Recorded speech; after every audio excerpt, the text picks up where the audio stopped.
Ticket ಘೋಷಣೆಗೂ ಮೊದಲೇ ಚಿಕ್ಕಮಗಳೂರಿನ ಕೈಪಾಟಿಯಲ್ಲಿ ಭಿನ್ನಮತ ಸ್ಫೋಟವಾಗಿದೆ.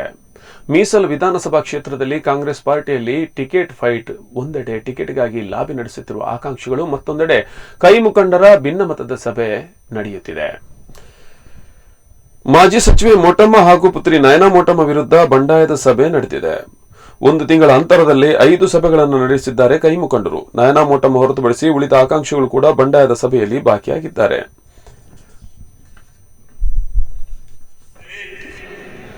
ಬಿಜೆಪಿ ರಿಜೆಕ್ಟ್ ಆಗ್ತಕ್ಕಂಥ ಐಟಮ್ಗಳು, ಜೆಡಿಎಸ್ ರಿಜೆಕ್ಟ್ ಆಗ್ತಕ್ಕಂಥ ಐಟಮ್ಗಳು ಕಾಂಗ್ರೆಸ್ ಬರ್ತಕ್ಕಂಥದ್ದು, ಕಾಂಗ್ರೆಸ್ ನಿಂದ ರಿಜೆಕ್ಟ್ ಆಗ್ತಕ್ಕಂಥವ್ರು ಆ ಪಕ್ಷಗಳಿಗೆ ಹೋಗ್ತಕ್ಕಂಥ ವಿಚಾರ ಆದಾಗ ಏನ್ ಮಾಡೋದು?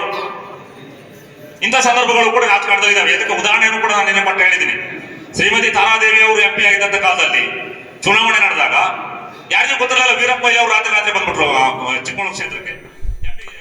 ನಯನಾ ಮೋಟಮ್ಮನಿಗೆ ಟಿಕೆಟ್ ನೀಡದಂತೆ ವರಿಷ್ಠರಿಗೆ ಮನವಿ ಸಲ್ಲಿಸಲು ಈ ಸಭೆಯಲ್ಲಿ ತೀರ್ಮಾನಿಸಲಾಗಿದೆ. ವಿವಿಧ ಜವಾಬ್ದಾರಿಗಳನ್ನು ನಿರ್ವಹಿಸುತ್ತಿರುವ ಕಾಂಗ್ರೆಸ್ ಮುಖಂಡರು, ಗ್ರಾಮ ಪಂಚಾಯತ್ ಸದಸ್ಯರು ಈ ಒಂದು ಸಭೆಯಲ್ಲಿ ಭಾಗಿಯಾಗಿದ್ದಾರೆ. ಗೋಣಿಬೀಡು ಹೋಬಳಿಯಲ್ಲಿ ಈ ಬಂಡಾಯದ ಸಭೆ ನಡೆದಿದೆ. ಅದಕ್ಕೆ ಸೂಕ್ತವಾದಂತ ಅಭ್ಯರ್ಥಿಗೆ ಕೊಡಿ ಅಂತ ಹೇಳಿ ವಿರೋಧ ಮಾಡ್ತಕ್ಕಂಥದ್ದು ಸರಿ ಇದೆ. ಮಹೇಶ್ ಗೌಡರು ನಾನು ರಿಕ್ವೆಸ್ಟ್ ಮಾಡ್ತಕ್ಕಂಥದ್ದು ಇಷ್ಟೇನೆ, ಮುಂದೆ ಈ 5 ಜನ ಅಭ್ಯರ್ಥಿಗಳ ಒಳಗಡೆ ಯಾರಿಗಾದ್ರೂ ನಾವು ಟಿಕೆಟ್ ಅನ್ನ ಕೊಡಿ, ನಾವೆಲ್ಲ ಒಗ್ಗಟ್ಟಾಗಿ ಕೆಲಸ ಮಾಡ್ತೀವಿ ಅಂತ ಅಂದ್ರೆ ಅಲ್ಲಿರ್ತಕ್ಕಂಥವ್ರ ಜೊತೆ ನಾವು ಸಭೆಯನ್ನು ಮಾಡ್ಬೇಕಲ್ಲ.